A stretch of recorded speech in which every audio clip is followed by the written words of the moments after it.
So if you watched our Sunday Connection yesterday on Luke 11, you'd have seen that I was looking at how the disciples said to Jesus, "Jesus, teach us how to pray." They had been in the orbit, listening in and experiencing Jesus' prayer life, blown away by it. They say, "Please, this is the thing we need to know. Show us how to do this." And Jesus' response is to answer their question. And he answers it in a whole number of different practical ways. And over this week, I want to look at a sequence in turn and encourage us and urge us to put us into practice.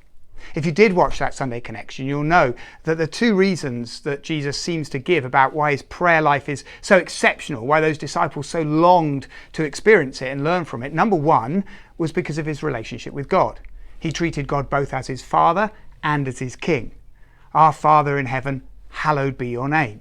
A loving parent and a powerful king to be honoured. And secondly, that Jesus' prayer life to the disciples watching had the flavour of the power of the creation of the world and the redemption of the world at Jesus' death, as found in that word, finished. So learning these practical tips from Jesus is a really important thing, because there's all sorts of things that we want to see created in other people's lives, in our world, all sorts of people or places or situations we want to see redeemed. And the power of prayer is what's behind that. So what's the first very practical thing that we learn from Jesus? It comes in Luke 11, sentence 1. It says, "One day Jesus was praying in a certain place." Now that little phrase, "in a certain place," is much more than simply identifying that Jesus was in a single location. It has the sense of this is the place Jesus went to pray. It has the sense of this is a regular returned to location. This is Jesus' prayer place.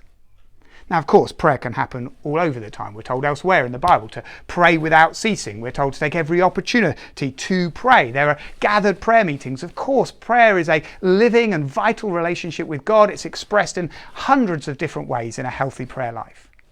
But there is also something very significant about having a certain place, a regular place set apart to pray. Now, I both mean that in terms of a physical location, and also in terms of a time location. Every morning, every lunchtime, in the evening. You do it at the kitchen table, you do it in your front room, you do it as you first wake up, sitting in bed. You have a determined place and a determined time set apart to pray. That doesn't deny all the spontaneous moments, of course not. But there seems to be a deliberate habit that Jesus cultivated where he set aside a place and a time to spend with his Heavenly Father. So what is your place? What is your time? And how are you being deliberate and intentional about setting it aside?